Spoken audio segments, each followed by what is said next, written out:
Ganpati classes में आपका हार्दिक अभिनंदन है। खुश रहिए, मस्त रहिए और खूब परिश्रम कीजिए।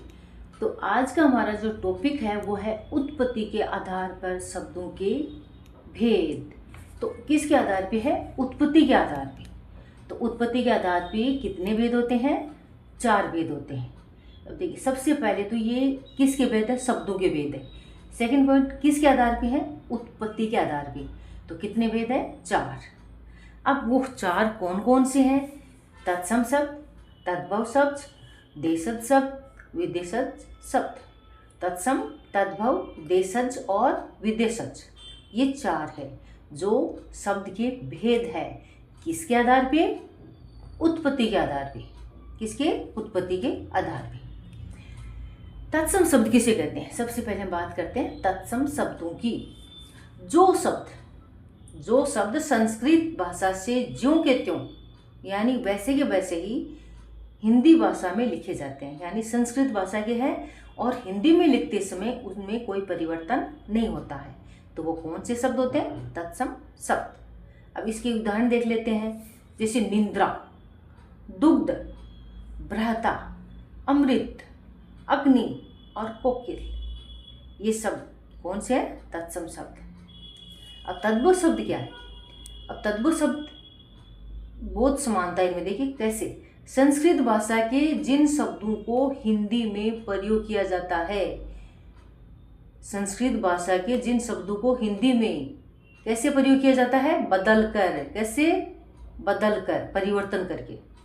यानी संस्कृत भाषा के जो शब्द होते हैं उनको हिंदी में प्रयोग करते समय क्या करते हैं? बदल कर प्रयोग किया जाता है। बदल कर प्रयोग किया जाता है। वो कौन से होते हैं? तद्भव शब्द। अब देखिए, तद्भव शब्द कौन कौन से हैं? घी, घी यानी घृत, घृत यानी घी। अम्र, आम। जीव, जीवा का जीव। अमृत, इसका अमृत है ना, तो इसका अमृत। अग्नि, आग। कोकिल का कोयल। तो इसमें तो संस्कृत के जो शब्द होते हैं वैसे के वैसे हिंदी में लिखे जाते हैं, और इसमें संस्कृत भाषा के शब्दों को हिंदी में प्रयोग बदल कर किया जाता है। बदल कर किया जाता है, वहाँ तद्भव शब्द होते हैं, यानी संस्कृत शब्दों को बदल के परिवर्तित करके हिंदी में लिखे जाते हैं, तो वो तद्भव शब्द होते हैं।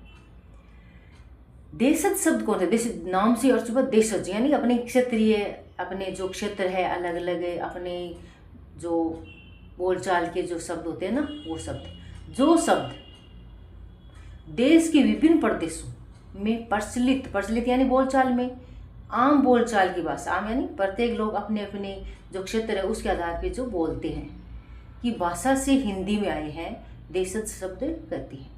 यानी वो हिंदी के तो नहीं है, ना ही संस्कृत के है, लेकिन क्षेत्रों के आधार पे, प्रदेशों के आधार पे लोगों द्वारा जो बोलचाल में प्रयोग किए जाते हैं आमतौर पे, वो हिंदी भाषा में जो आए हैं वो शब्द कौन से हैं? देशज शब्द कहलाते हैं।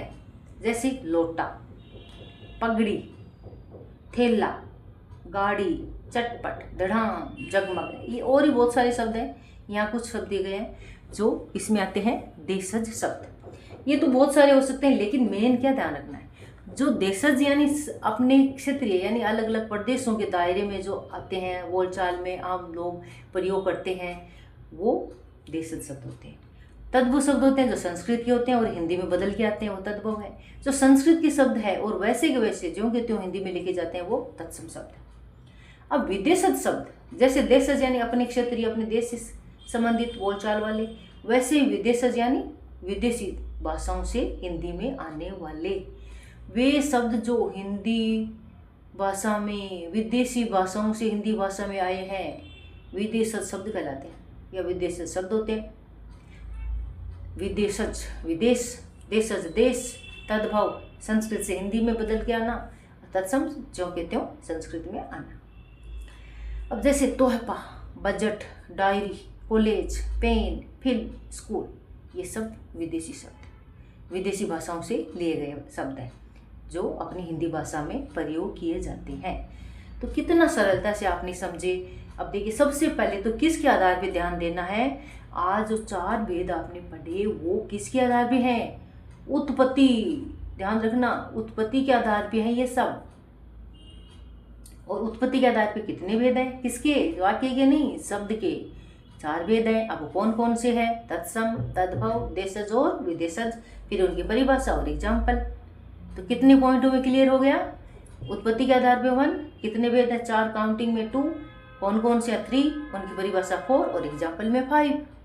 अब एग्जाम्पल में देखिए कोई शब्द होते हैं तो आप एग्जाम्पल की अच्छी सी तैयारी और भी कर सकते हो कि इसमें कौन कौन से शब्द है जो विदेशी भाषा में आते हैं, कौन से देशज में, और कौन से तद्भव और कौन से तत्सम। इनका जितना ज़्यादा एग्जाम्पल की आप तैयारी करोगे उतना ही ज़्यादा आपको अच्छा और ज़्यादा समझ में आएगा, क्योंकि ये तो शब्द है तो इन शब्दों को कोई रूल तो ऐसा है नहीं, व्याकरण तो इन शब्दों की, इनको आपको क्या करना है? थोड़ा प्रैक्टिस करना है, ज़्यादा से ज़्यादा पढ़ना है और यहाँ तक आपको इनके बारे में जानना है। देशज अपने क्षेत्रीय जो प्रदेश है उनके आधार पे, विदेशज यानी विदेशी भाषाओं से, तत्सम तद्भव समझ ही लिए। तो कितनी सरलता से आपने समझे और पॉइंट वाइज आपको समझने हैं। और एक बार फिर से कह दें, ये भेद किसके आधार पे हैं? उत्पत्ति के आधार पे। और किसके भेद है? शब्दों के हैं, ये वाक्य के नहीं है।